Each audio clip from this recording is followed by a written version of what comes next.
कैसे हैरान करेंगे, कैसे यहाँ के जो अमीर लोग हैं उनको कैसे गरीब किया जाए और यहाँ की गरीब मजलूम आवाम को और भी गरीब किया जाएगा। ये एक एजेंडा है बीजेपी का। आप उसके तमाम पहलू देख लो, चेक कर लो अच्छी तरह। आप सोशल मीडिया पे आज को कोई शख्स नहीं है जो सोशल मीडिया को यूज नहीं कर रहा है। आप उनकी आइडियोलॉजिकल को समझो। ये तो बड़ी नासमझी की बात है कि हम चाय के कप के ऊपर बिक जाए या कोई हमें होटल पे खाना खिलाएगा, रिश्ता एक दिन खिलाएगा। अरे भाई अपने भविष्य के लिए सोचो। मेरी एक मोजबाना गुजारिश रहेगी डॉक्टर शमशादा शान जी से, साकी मोहम्मद साहब से, हम सिर्फ आपसे दो चीज चाहते हैं। अगर आप उनसे हमारे साथ वादा करते हो, हम आपके साथ ये वादा करते हैं कयामत की सुबह तक रहेगी और हम उसका सपोर्ट करते रहेंगे। फर्स्ट प्रायोरिटी हमको एजुकेशन चाहिए। डॉक्टर शमशादा शान जी, हमको बेस्ट एजुकेशन चाहिए यहाँ पे। और नंबर 2, हमारे हॉस्पिटलों की हालत देखो आप, बड़े अफसोस से। शान जी की पर्सनालिटी को मैं देखता रहा। मैंने मैडम शमशादा शान जी के खिलाफ काम किया हुआ, मैं वो आदमी इलेक्शन में। लेकिन मैंने जब इनकी पर्सनालिटी को देखा कि ये सियासत का गुण इनमें है या नहीं है, ये गरीब का भला कर सकती हैं या नहीं कर सकती, ये गरीब को डायग्नोज कर सकती हैं या नहीं कर सकती। एक डॉक्टर जैसे बीमारी को डायग्नोज करता है, उसको पता, इतनी महफिल में एक लीडर को पता होता है कि मेरा गरीब आदमी कौन है। वो तो नजर से देख लेगा कि मेरा गरीब आदमी कौन है, मुझे किस गरीब का सबसे पहले काम करना चाहिए, प्रायोरिटी देनी चाहिए। किसी जगह पे भी खड़े रहना बहुत बड़ी बात है। अगर सोचा जाए डेवलपमेंट की बात, आज से पीछे भी अगर हम देखें 50 साल पीछे देख के और इन 1 साल या 1.5 साल या 2 साल जब से के ये चेयरपर्सन हमारे यहाँ के बने हैं, काफी फर्क है। कुछ पंचायतों में, हमारी पंचायत में एक केस नहीं आया। क्यों नहीं आया? जब हमने तहकीकात की, उसमें ग्राम सेवक, सरपंच और एक क्लर्क है वहां ऑफिस का और बीडीओ साहब, 4 ने मिल के हमारा पैसा ट्रांसफर करके दूसरी पंचायत को दे दिया, हमें खा लिया। और एक बात नोट करना मैडम जी, जो दुकान जिसको 20 लाख की दुकान भी है, 30-40 लाख का मकान बनाया घर में, पहली आवास फर्ज किस उसी को है। क्या हम सोचते हैं हमारे गरीब क्या रोएंगे घर बैठ के? क्या करें? जो 4 बच्चों के बाप हैं, बेरोजगार हैं, उनका आवास फर्ज कहीं नहीं, लेकिन जो करोड़ों में उनका आवास फर्ज चल रहा है। बाकी रहा नेशनल कॉन्फ्रेंस का सवाल, पार्टी का सवाल, अगर हमारा खून भी लगेगा मैडम जी, हम खून देने के लिए तैयार हैं। जिस तरह त्योहार भी नहीं बनती है, लेकिन फिर भी हम कोशिश करते हैं कि हम हर इलाके में थोड़ा थोड़ा शेयर जो है वो अपना दें। उसके बाद जो हमारे सेक्टरल प्लान से, जैसे रोड्स का आपने देखा कि 1.5 साल में मैंने अभी तक, हत्ता कि हमारे पास स्टाफ नहीं था, जज नहीं थे जो सर्वे करते, जो इलाके में जो है जल्द से जल्द हमें प्रोजेक्ट बना के देते और हम प्रोजेक्ट सैंक्शन करते। लेकिन उसके बावजूद हमने इस इलाके के अंदर 25 से 30 डीपीआर इस वक्त हमारी तैयार हो चुकी हैं। उसमें हमारे हर ब्लॉक में एक रोड उन्होंने कई सैंक्शन देने के लिए, जिसमें एक गूल ब्लॉक में आई, एक संगलदान ब्लॉक में आई और दाड़म ब्लॉक का जो ब्रिज, चुना ब्रिज है वो आया, वो सैंक्शन है। सिर्फ टेंडर प्रोसेस की वजह से ये चीजें रुकी हुई हैं। मैंने चुना ब्रिज का अभी डिस्कस किया, वो टीएस के लिए गया हुआ है। मैं जाते ही चीफ इंजीनियर साहब से उसका टीएस सैंक्शन करवा के आपके चुना ब्रिज का काम हम लगवा देंगे। बाकी जितने भी रोड्स यहाँ पर है, बहुत सारी रोड्स है, क्योंकि गुंडी के लिए तो सारे लोग, क्योंकि मुझे भी पता है कि सबसे प्रॉब्लम अगर है किसी को, वो गुंडी के लोगों को है, या जो दूर दराज के लोग हैं जहाँ इस वक्त भी अभी तक रोड नहीं पहुंची है, उनकी भी डीपीआर अभी बनी है। वो डीपीआर जो है जाएंगी, वो मुझे लगता है कि मार्च का नया सेशन जो होगा उसमें अप्रूव होके वो आएंगी। क्योंकि अगर हम एक दिन सर्वे करते हैं तो उसका मकसद नहीं है कि दूसरे दिन उसका काम लगेगा। गवर्नमेंट का एक प्रोसीजर है, एक प्रोसेस है। जो हमारी पहली रोडें हैं, जिसमें आपका हमशला घाघरा रोड है, जिसमें आपका जो शहरीपुरा हो रही है, जैसे ही वो सेंक्शन आती है उसके साथ भी जो नए डीपीआर बने हैं वो भी जो है हम भेजेंगे। और उसके साथ मैंने आज भी मेरी टीम सर्वे कर रही है, जो इस वक्त बड़ा कुंड में कर रही है। जो महाकुंड का मुझे गिला आ रहा है कि हमारा सर्वे नहीं हुआ, वो भी जल्दी ही 2-3 दिन या 4 दिन लग सकते हैं, आपका सर्वे भी हो जाएगा। हमने नया सर्वे जो है दबाड़ के अंदर करवाया, अभी हाल ही में 7 किलोमीटर वो बना है, उसकी भी डीपीआर हम बना रहे हैं। हमारी कोशिश ये रहेगी कि कोई भी इलाका रोड के बगैर यहाँ नहीं रहेगा। हाल ही में पिछले हफ्ते हमने यहाँ जामा मस्जिद, जो हमारी सबसे बड़ी ज़ियारत है, बड़ी जामा मस्जिद है, बोड़ा गली टू इधर, इसका हमने सर्वे कर लिया। रही है। जैसे ही वो सेंक्शन आती है उसके साथ भी जो नए DPRA बने हैं वो भी जो है हम भेजेंगे। और उसके साथ मैंने आज भी मेरी टीम सर्वे कर रही है जो इस वक्त बड़ा कुंड में कर रही है।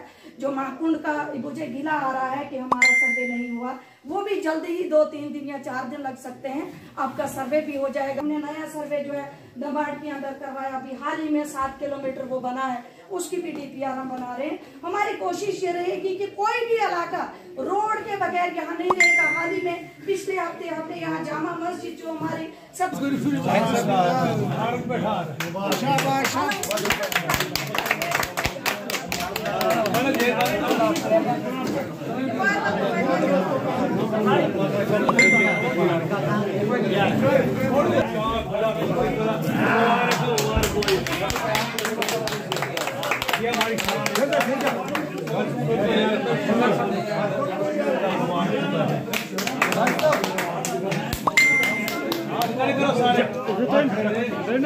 शाबाश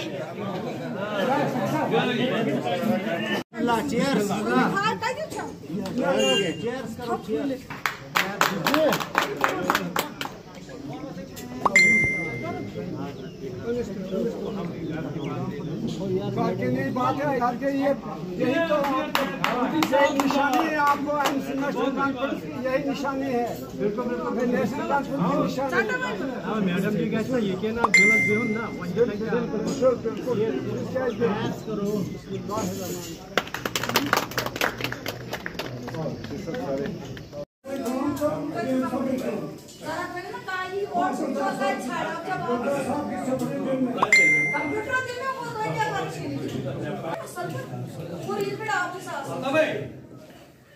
ऐसा क्यों बैठता था ना पहले यहाँ डेरा बैंक के साथ, इधर आ जाता ऊपर बात करेंगे तो फिर निकलेंगे। बात क्या हुआ यार, कोई यार बहुत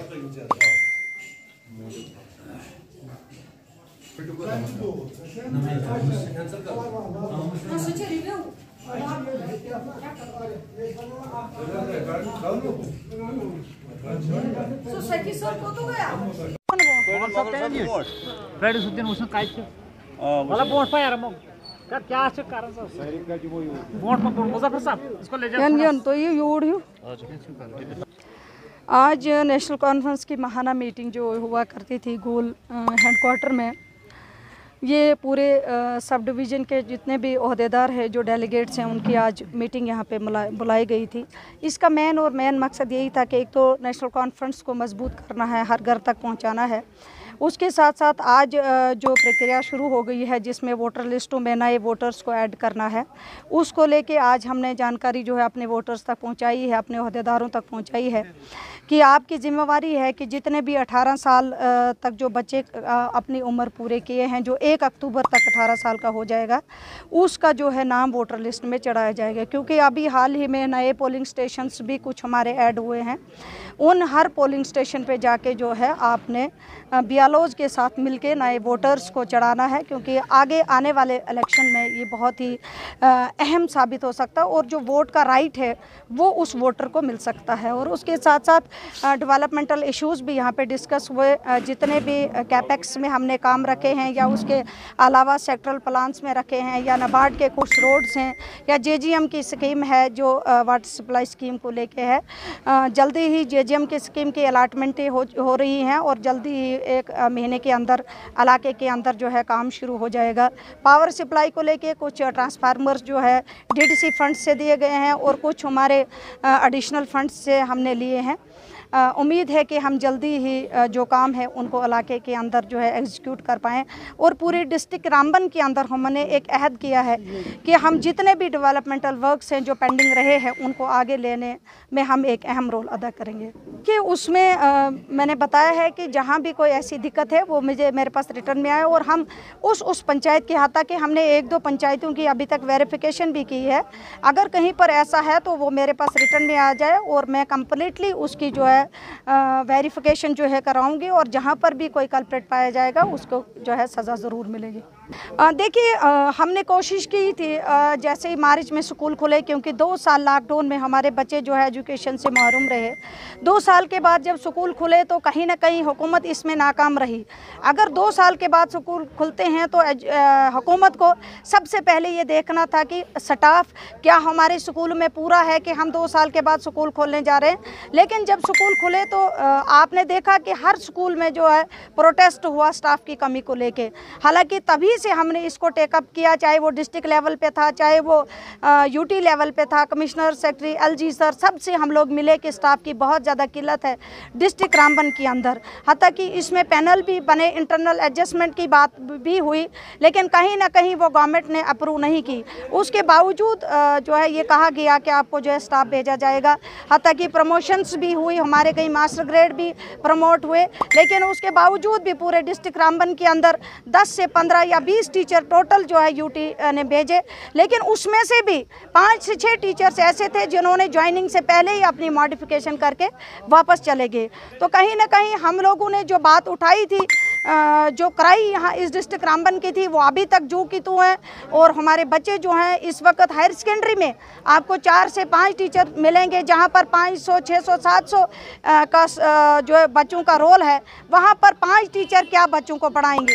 कहीं ना कहीं एजुकेशन में ये प्रॉब्लम है। मैं आज भी आपके माध्यम से गवर्नर सर से गुजारिश करूँगी कि कोई ऐसा स्टेप लिया जाए जिसमें इस स्टाफ की कमी को पूरा किया जाए, क्योंकि हम दिन ब दिन जो है फेस करना पड़ रहा हम लोगों को, चाहे वो स्कूली बच्चे हैं, चाहे वो पेरेंट्स हैं, चाहे इलाके के अंदर जहाँ भी जाते हैं वहाँ पे यही कराई होती है कि स्कूलों में स्टाफ नहीं है। बाकी हॉस्पिटल्स को लेके आपने देखा कि यहाँ पर कितनी कराई हुई है। गवर्नमेंट ने जो कहीं ना कहीं हमने इंटरनल एडजस्टमेंट करके कहीं हमारे ऐसे जो हमारे सब सेंटर्स हैं जहाँ पर कोई पोस्टिंग नहीं है, वहाँ पर कहीं से कोई मेडिकल असिस्टेंट उठाया था, उसको वहाँ पर अटैच रखा था। लेकिन गवर्नमेंट ने एक आर्डर ये लगाया कि सबको डिटैच कर दो। हत्ता कि ये देखे बगैर कि क्या अगर हम डिटैच करते हैं, क्या हमारे पास रिप्लेसमेंट है, क्या उस हॉस्पिटल के अंदर डॉक्टर है जहाँ से हम इस अटैचमेंट को वापस कर रहे हैं। आपने देखा कि हमारे डिस्ट्रिक्ट के अंदर 5 से 6 क्या हमारे 10 से 15 ऐसे सब सेंटर्स हैं जो बिल्कुल इस वक्त लाख लगे हुए हैं, जहाँ पर बिल्कुल भी जो है मुलाजिम नहीं है। तो कहीं ना कहीं गवर्नमेंट जो है इसमें पूरा स्टेप नहीं उठा रही है। मैं आपके माध्यम से ये भी गुजारिश करूँगी कि जो भी हमारे हॉस्पिटल बंद हैं, जो हमारे सब सेंटर्स बंद हैं, आपने देखा पहले ही हमारे CHCs हैं उनमें डॉक्टर्स तक नहीं है, 2 डॉक्टर हैं या 1 डॉक्टर है। तो कहीं ना कहीं गवर्नमेंट को इस पे स्टेप उठाना चाहिए कि चाहे वो एजुकेशन को लेके स्टाफ की कमी है, चाहे वो हॉस्पिटल को लेके मैन पावर की कमी है, जब तक इसमें कोई कॉन्क्रीट स्टेप नहीं लिया जाएगा तब तक ये दिक्कतें ज़रूर आएंगी और हमारे लोगों को सफ़र करना पड़ेगा। अगर कोई बीमार होता है, कोई इमरजेंसी, उसको फर्स्ट एड की ज़रूरत पड़ती है, बदकिस्मती से उसको मेडिकल असिस्टेंट तक नहीं मिलता है। तो ये ज़रूर है कि हमने बात आला हुकाम तक पहुँचानी है और आला हुकाम की ये जिम्मेवारी बनती है कि वो अपने इस यूटी के अंदर कितने स्टेप्स उनको उठाने बहुत ज़रूरी हैं। वो स्टेप्स जब तक वो नहीं उठाएंगे तब तक जो है पब्लिक ऐसे ही सफ़र होती रहेगी और हम लोग बार बार ये बात और ये गुहार लगाते रहेंगे कि हमें स्टाफ दीजिए। हमें चाहे बिजली में स्टाफ नहीं है, हमें PHE में स्टाफ नहीं है। आज डेली वेजर्स आपने देखा कि कितने सालों से और वो लगातार जो है प्रोटेस्ट पे बैठे हैं, चाहे वो बिजली महकमे के डेली वेजर्स हैं, चाहे वो PHE के डेली वेजर्स हैं, चाहे वो MG नरेगा के डेली वेजर्स हैं, रूरल डेवलपमेंट टेक्निकल हैं, जितने भी हमारे डेली वेजर्स हैं सब जो है प्रोटेस्ट बैठे हैं। गवर्नमेंट कोई कॉन्क्रीट स्टेप उनके लिए नहीं ले रही है, जिससे इलाका सफ़र होता है, जिससे पूरा यूटी सफ़र हो रहा है और उसके साथ साथ खास तौर पर हमारा डिस्ट्रिक्ट रामबन सफ़र हो रहा है। मैन पावर जब तक नहीं होगी तो आप अपने इलाके को डेवलप नहीं कर सकते हैं, आप जो है कोई कॉन्क्रीट स्टेप नहीं उठा पाते हैं। औज़ुबिल्लाहि मिनश शैतानिर रजीम, बिस्मिल्लाहिर रहमानिर रहीम। आपने अच्छा सवाल किया मेरे साथ। जब तक हमारे साथ दोस्त थे हम भी उनके साथ थे, लेकिन आज हमें लगा कि दोस्त ने हमारे साथ बेवफाई शुरू की है और हम भी पीछे हटे। हम किसी की मुखालफत नहीं करते। दोस्त ने हमारे साथ अच्छा बर्ताव किया, ऐसी बात नहीं है। हम किसी भी लीडर की यहाँ पे मुखालफत नहीं करेंगे, क्योंकि आपको पता है जब भी किसी की लीडर की मुखालफत करना शुरू करो तो और कुछ होना शुरू हो जाता है। लेकिन डेवलपमेंट हुआ, ऐसी बात नहीं है। हम मुखालफत नहीं करेंगे। हमें पसंद आया इस वक्त हमारे जो इलाकाई पार्टी है NC, जिन्होंने बुनियाद से ही दफ़ा 370 को यहाँ लागू किया था, यहाँ 335A को लाया था।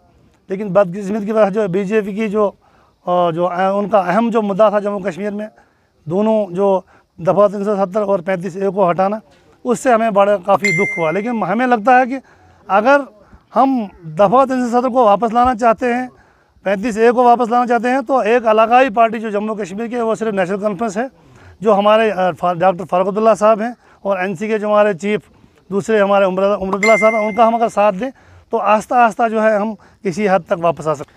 NC, मुझे लगा कि NC जो है शुरू से ही अपने वादे पे है, हाँ अपने वादे पे है। जो उन्होंने कहा था कि हम करेंगे वो करके दिखाया है, जिसमें खासकर उमरुद्दौला साहब की ये वजह हमारी ये हम NC के ख़िलाफ़ नहीं थे, लेकिन बीच में वजह ये हुई कि जब 2002 का इलेक्शन हुआ तो उस दौरान में जो है हमारे कुछ इख्तलाफ हुए। ऐसी बात नहीं है। हमारे वालिद साहब जो है, क्योंकि वालिद की बात को कोई तोड़ नहीं सकता, हमारे वालिद साहब ने कहा था, हमारे एक यंग नौजवान है एजाज अहमद खान साहब, आप उनका साथ देना। वो शहीद हो गए, उनको मिलिटेंटों ने मतलब शहीद कर दिया। हमें उनकी बात पे जो है वो मतलब कारबंद रहना पड़ा, हमें उनका वादा जो है पूरा करना पड़ा। और बाद में हमें जो है आस्था 2002 से लेकर 2018 तक या जब अभी टिल टाइम तक एजाज साहब के साथ ही रहना पड़ा। लेकिन लगा कि आइंदा और आने वाले वक्त में अगर यहाँ पे जम्मू कश्मीर को बचा सकता है वो सिर्फ NC है। मुझे कौन सा वक्त है, अब जो हो गया, अब कुछ नहीं होगा इंशाल्लाह।